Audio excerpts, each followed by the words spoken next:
A girl rented a haunted house to save money. The landlord thought the girl was unaware of it. He even wanted to rent it out for a high price of $10,000 a month. However, the girl not only pointed out that this house was the scene of a murder case from years ago, but she also mentioned that the landlord's son was possessed by a ghost. Upon hearing this, the landlord's expression changed instantly. He quickly begged the girl to save his son. The girl agreed, but only if he lowered the rent to $500 a month. The landlord then took the girl to the room where his son was kept. The girl pushed open the door and walked in, immediately placing a talisman on the landlord's son's forehead. She then performed a spell to eliminate the evil spirit inside him. To thank the girl, the landlord had his son give her a large red envelope. The girl didn't accept it, stating that they could rent the house to her cheaply, and she was already satisfied. She then asked how they made money. The landlord's son suggested the girl try live streaming fortune telling, believing that with her abilities, she would surely become popular. So the girl accepted the suggestion and started her first live stream, charging $1,000 worth of gifts for a reading. However, the audience was skeptical of the girl's young age, doubting her fortune telling skills, until a female student gifted her the most expensive item.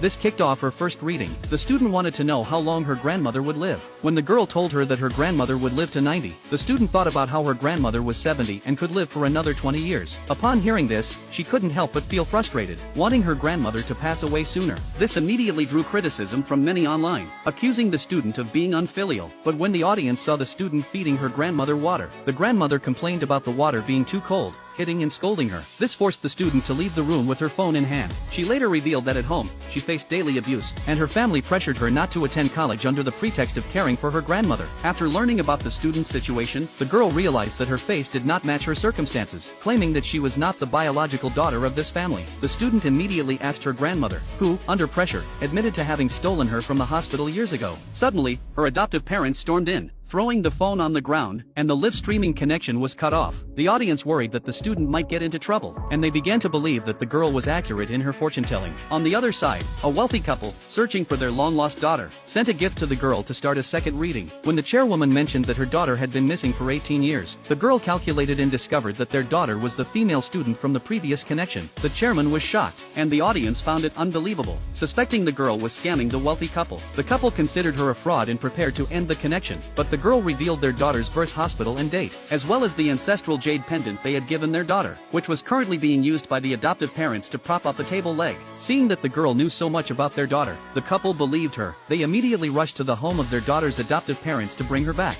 At that moment, their daughter was being pressured by her adoptive parents and grandmother, accused of stealing money from the house to do fortune telling. Even though she insisted that the money was earned from collecting trash, her adoptive parents still wanted to punish her. At a critical moment, the wealthy couple arrived just in time.